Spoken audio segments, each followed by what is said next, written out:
नमस्कार मित्रांनो, मी Nilesh Agashe, deputy engineer, Maharashtra water resources department, mechanical organisation.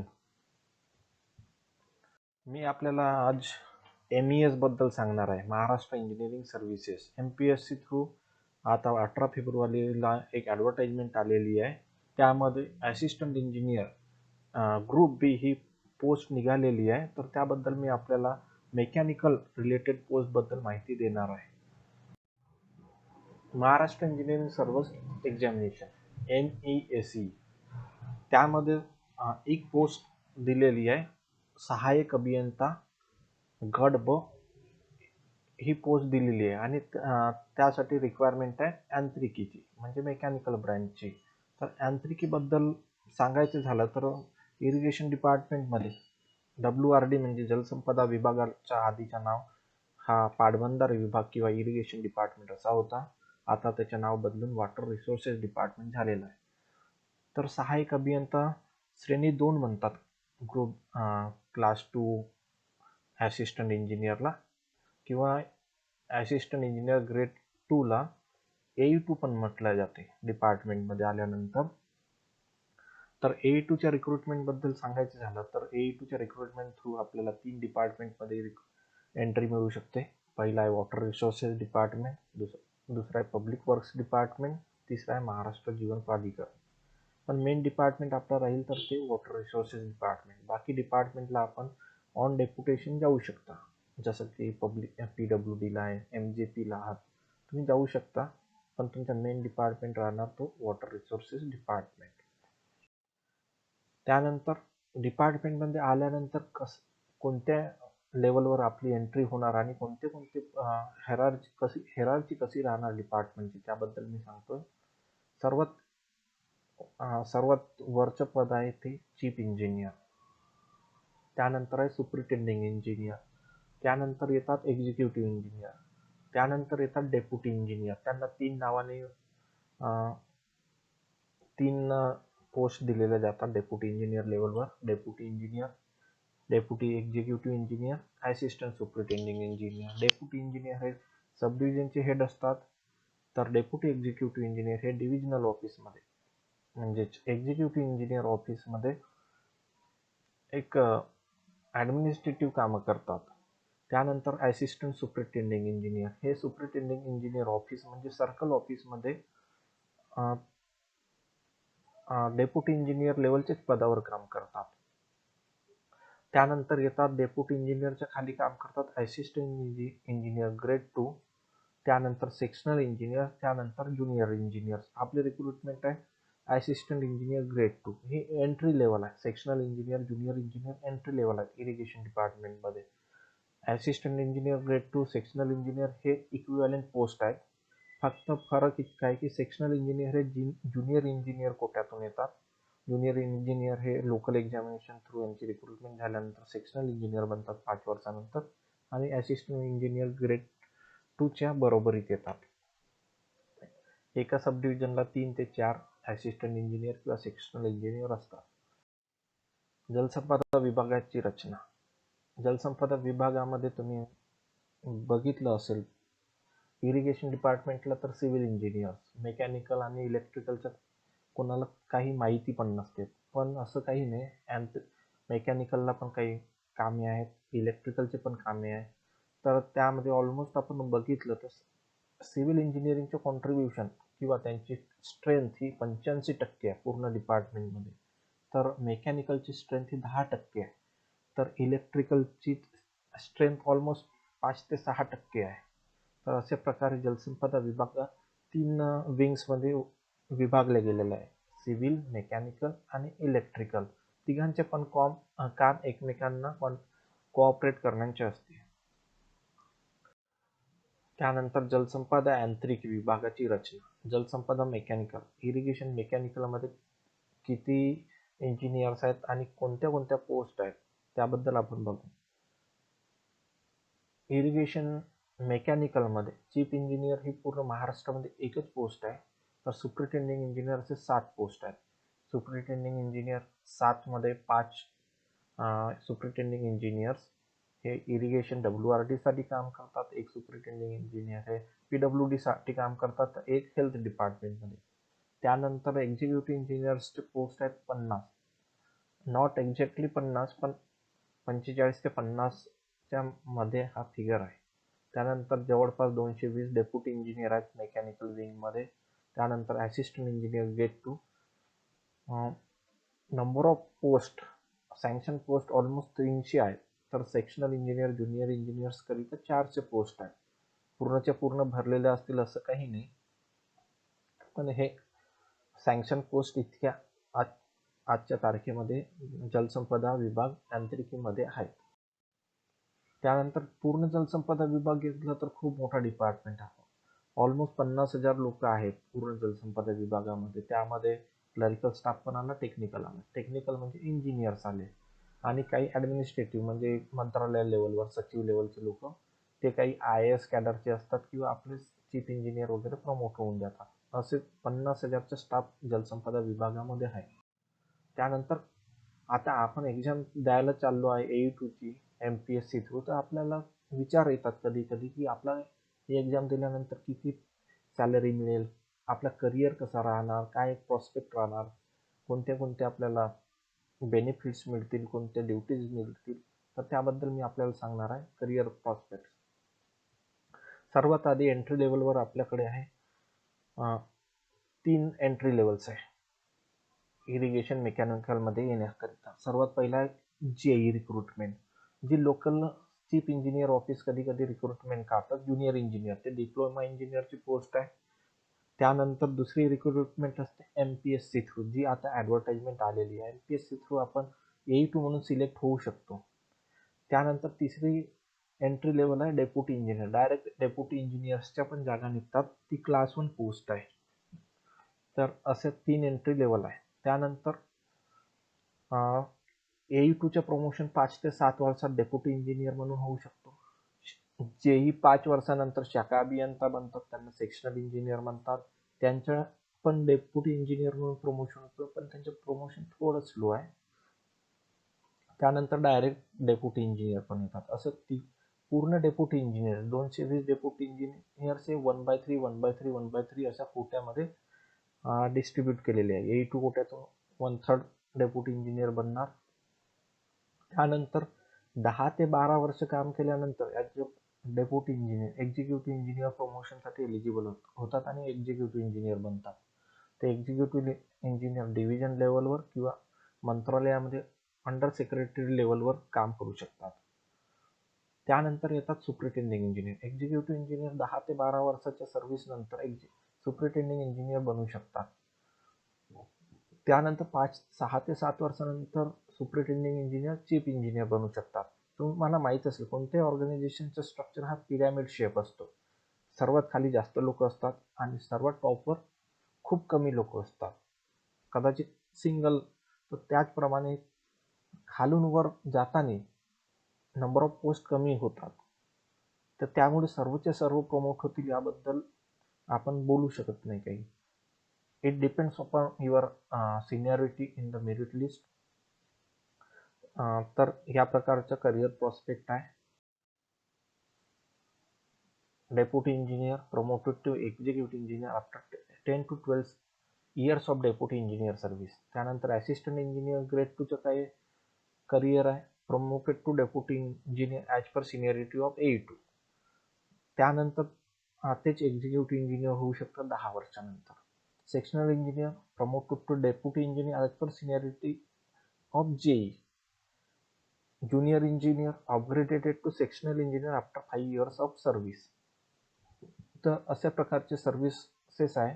Junior level सर्वात खाली येतं, त्यानंतर असिस्टंट इंजिनियर आणि सेक्शनल इंजिनियर एका लेवलवर काम करतात, नंतर वाढत जातात. त्यानंतर दुसरा कॅडर असतो क्लरिकल. त्यांची आणि इंजिनियरची कधीच मिक्सिंग होत नाही, प्रमोशन वगैरे एकमेकांमध्ये होत नाही. त्यांच्या कॅडर कम्प्लिटली डिफरंट असतो. त्यानंतर आपण बघूया की मेकॅनिकल इरिगेशनमध्ये एंट्री केल्यानंतर काय काम असणार. सर्वांना डाऊट असतो की इरिगेशनमध्ये म्हटलं तर सिव्हिलचीच काम आहे, कॅनलची डिझाईन आहे, ब्रिजची डिझाईन आहे, अं, तलावांची डिझाईन आहे, पाईपलाईनचे डिझाईन आहे, ते कामं आहे. पण असं काही नाही आहे. तर मेकॅनिकलला पण भरपूर स्कोप आहे इरिगेशन डिपार्टमेंटमध्ये, आणि आपण त्यामधले काही मेन कामं बघूया. सर्वात आधी आहे lift irrigation scheme. Lift irrigation स्कीममध्ये design of pumps, valves, lubrication system, electrically operated traversing crane, anti-surge devices like bladder vessel, air vessels, and allied equipment like electrical panels, आणि त्यांचे इरेक्शन टेस्टिंग वगैरेचे काम. त्यानंतर operation maintenance of pumps and allied equipments, repair work of pumping machinery. हे पंप्सची design का बरं इतकी मोठी आहे? ही घरच्या पंप सारखे नाही. या पंपांच्या HP 1000, 2000, 2500 असा असतो. त्यामुळे त्यांची मेंटेनन्स ऑपरेशन आणि डिझाईन, कारण त्यांच्या एका पंप हाऊसमध्ये एका वर्षीचा बिल हा 1-1 करोड येतो. त्यामुळे यांचं मेंटेनन्स खूप क्रिटिकल असतो. म्हणून डिझाईनवर खूप फोकस करून करावे लागतात. तर हे कामं मेकॅनिकल इंजिनियरला करावं लागतात. त्यामध्ये तुमचे hydraulics, design, metallurgy, hydraulic machinery वगैरेचे सर्व प्रिन्सिपल टेस्ट केले जातात.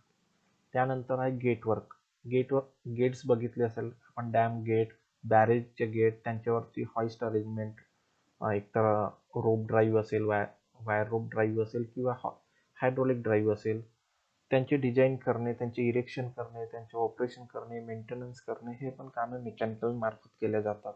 त्यानंतर असतात कॅनलची कामं. कॅनल आणि तलावांचे दुरुस्तींचे कामं. नवीन कामं तर मेकॅनिकलकडे नाही, पण दुरुस्तीची कामं आहे. खूप सारे गव्हर्नमेंटचे महाराष्ट्र शासनाने आपल्याला हेवी अर्थ मुव्हिंग मशिनरी खरेदी करून दिलेले आहेत. त्यामध्ये एक्सकेवेटर्स आहेत, लोडर्स आहेत, डोजर्स आहेत, क्रेन्स, टिप्पर्स, ट्रक, ट्रान्सपोर्टर्स, असे खूप सारे मशीन आहेत. त्यांच्या सहाय्याने आपण कॅनल, काही ब्रिज झालं असेल, SRIP, service road inspection, path वगैरेचे कामं करतो. तलावाची गाळ काढणे, कॅनलमधील गाळ काढणे, असे कामं आपण करतो. त्यानंतर ते मशीन्स खूप खूप हेवी मशीन्स असतात. त्यांच्या मेंटेनन्स करणे, रिपेअर करणे, ऑपरेशन करणे, हे एक इंजिनियरच चांगल्याने समजू शकतो, सर्व्हिसिंग वगैरे. तर त्यामध्ये पण ते सर्व कामं मेकॅनिकल मार्फत केल्या जातात. त्यानंतर त्यांचे सर्व रेकॉर्ड्स मेंटेन करणे, इतके साईट्स झाले तर त्यांचे बिल रेकॉर्ड करणे, मेजरमेंट घेणे, एस्टिमेट बनवणे, हे मेकॅनिकलकडे कामे आहेत. त्यानंतर भरपूर छोटे मोठे व्हेकल सर्वे, गव्हर्नमेंटच्या व्हेकल्सला सर्टिफिकेट देणे, हे पण मेकॅनिकलकडे काम. तर त्यानंतर बघू आपण role of AE2 sectional engineer, JEE in WRD mechanical. AE2 sectional engineer, JEE almost सारखेच कामं करतात, पण AE2 हा राजपत्रित गॅजेटेड पोस्ट असल्यामुळे त्यांना थोडंसं अधिकार जास्त मिळतात. तर सर्व्हिसमध्ये येण्याच्या आधी हे तितकं नाही माहीत असलं तरी चालेल, पण थोडेसे बेसिक इन्फॉर्मेशन असणे गरजेचे आहे, की आपण कोणत्या डिपार्टमेंटमध्ये काम करायला चाललो, कोणत्या क्वालिटीचं काम आहे, हे माहीत असणे गरजेचे आहे.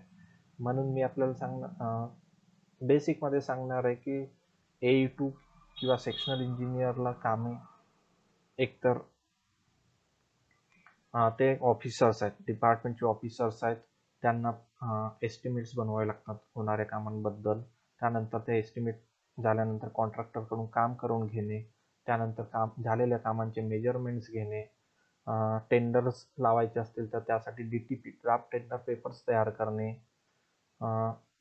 वर्क जो साईट वगैरेवर वर्क सुरू आहे त्याला सुपरवाईज करणे, बिल्स बनवणे कॉन्ट्रॅक्टरकडून, सर्व अकाउंट्स मेंटेन करणे, साईटवर मटेरियल काय, मटेरियल कोणता आहे, किती कंझ्युम झाला, त्यानंतर रिपोर्ट्स तयार करणे, वरच्या मंत्रालयापर्यंत ते रिपोर्ट्स पाठवणे, प्रोग्रेस रिपोर्ट पाठवणे, हे एकच ॲसिस्टंट इंजिनियर किंवा सेक्शनल इंजिनियरची कामं असतात. त्यानंतर मशिनरीज आहेत, मटेरियल्स आहेत, टूल्स आहेत, प्लॅन्ट्स आहेत, त्यांची पण देखभाल करणे, त्यांची मेंटेन करणे, त्या रिलेटेड काही अकाउंट्स असतील, डिझेलचे, ऑइलचे, स्पेअर पार्ट्सचे, बॅटरीचे, ते मेंटेन करणे, काही अकाउंट्स रिलेटेड असतात, डेबिट मेमो वगैरे, ते बनवणे, सेक्शनल इंजिनियरला कामे असतात. ते under the guidance of deputy engineer करतात.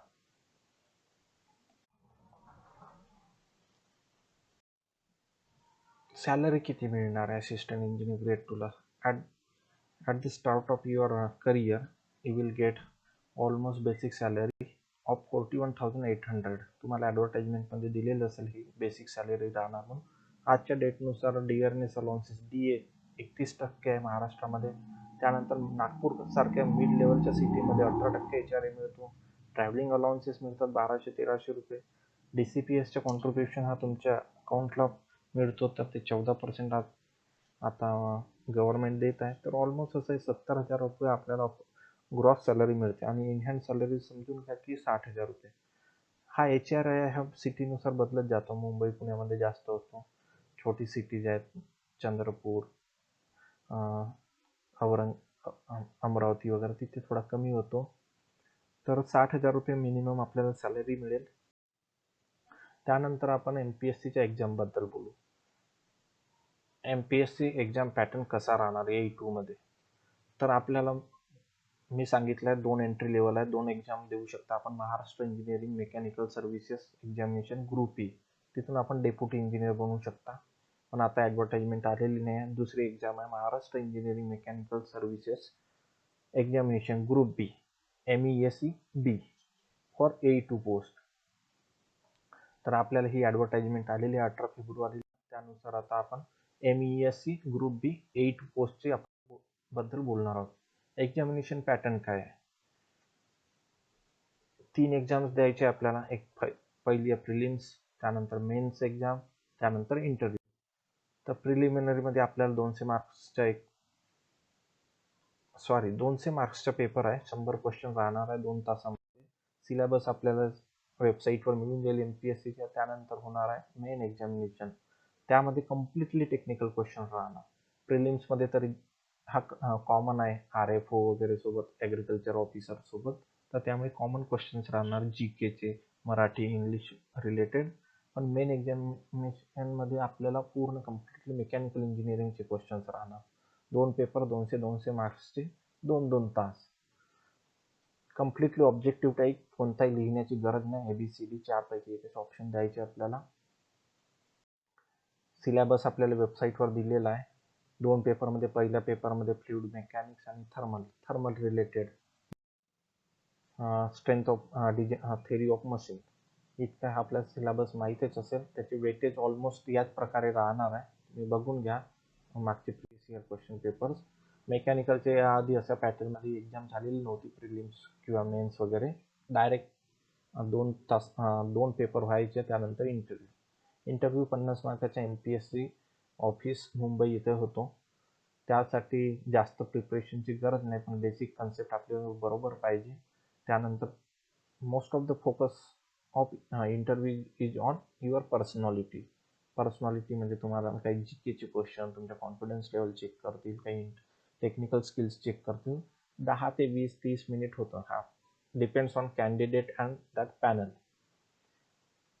प्रोजेक्ट वगैरे, तुम्ही जर जॉब करत असाल तर जॉबबद्दल माहिती ठेवा. प्रोजेक्ट्स केले असतील तर ते तुमच्या प्रोजेक्टबद्दल विचारतील. महाराष्ट्रामध्ये थोडा महाराष्ट्राचा GK विचारला जातो regarding your district place like all.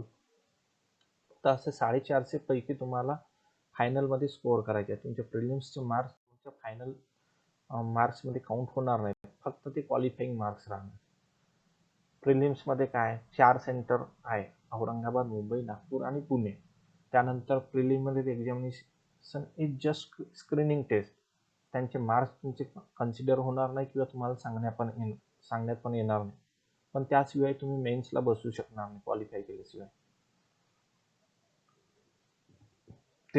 तिथे पण 25% निगेटिव्ह मार्किंग आहे, तर तुम्ही रिस्क घेऊ शकता. 1/3 असेल तर रिस्क अवॉइड करायला पाहिजे, पण 25% निगेटिव्ह मार्किंग असेल तर तुम्ही डेफिनेटली रिस्क घेऊन मॅक्सिमम अटेम्प्ट करा. आणि ज्यांची प्रिलिम्स क्लिअर झाली तेच लोक मेन्स ची एक्झाम देऊ शकतात, आणि ज्यांची मेन्स क्लिअर झाली तेच इंटरव्ह्यू देऊ शकतात. तर त्याच्या मी प्रोपोर्शन पण सांगणार आहे नंतर. Strategy for study. मेन एक्झामबद्दल मी सांगणार आहे. 2 पेपर आहे. 2 पेपरमधले क्वेश्चन्सची लेवल राहणार UPSC IES म्हणजे जे प्रिलिम्स लेवलचे जे क्वेश्चन्स आहेत त्या लेवलचे राहणार आहे. गेट लेवल सारखे न्यूमरिकल्स राहणार नाही. गेटचे थोडे न्यूमरिकल्स हार्ड होतात, त्यांना कॅल्क्युलेटरची गरज असते, पण ते विदाऊट कॅल्क्युलेटर आपल्याला करायचे आहे तर त्यांची लेवल IES UPSC IESच्या क्वेश्चन सारखी राहील. तर डेफिनेटली तुम्ही ते IES मेडीजी किंवा एस अकॅडमीचे प्रिलिम्सचे पुस्तके घेऊन घ्या, प्रिवियस इयर क्वेश्चन पेपर्स करून घ्या, ते होऊन जाईल. त्यामधून कॅल्क्युलेटर अलाउड राहणार नाही. तुम्ही जास्तीत जास्त क्वेश्चन सॉल्व करण्याचा प्रयत्न करा, कारण आपल्याकडे नेगेटिव्ह मार्किंग 1/4 आहे, 25%. तर चान्सेस जास्त बनतात की 2-3 चुकले आणि एक बरोबर निघालं तर ते मॅनेज होऊन जाईल. कट ऑफ्सचे काय आहे, तुमचे 76 वॅकन्सी झाले तर तुम्ही मेन्ससाठी ऑलमोस्ट 10 ते 12 टाइम्स कॅन्डिडेट, म्हणजे 700-800 लोक मेन्स देणार. त्यामधून 2 to 3 टाइम्स कॅन्डिडेट, म्हणजे नंबर ऑफ पोस्टचे 2 ते 3 टाइम्स तुम्हाला इंटरव्ह्यूमध्ये बोलवतील, म्हणजे 250-300 लोक इंटरव्ह्यूमध्ये जातील. तर अशा प्रकारे हे कट ऑफ्स ठरवले जातात.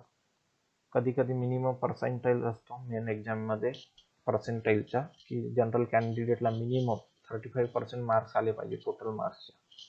पर्सेंटाईल आहे, पर्सेंटेज नाही आहे. बॅकवर्ड क्लासला 30% म्हणजे जो टॉपर आहे त्याच्या 35% जनरल कॅटेगरीला मार्क्स मिळालेच पाहिजे मिनिमम, आणि बॅकवर्ड क्लासला जो टॉपर आहे त्याच्या 30% मिनिमम मार्क्स मिळाले पाहिजे. तर अशा प्रकारे आपण प्रिपरेशन करू शकता. काही डाऊट्स असतील तर मला कॉन्टॅक्ट करा, मी आपल्याला मदत करण्यास तयार आहे. Thank you. All the best for your examination.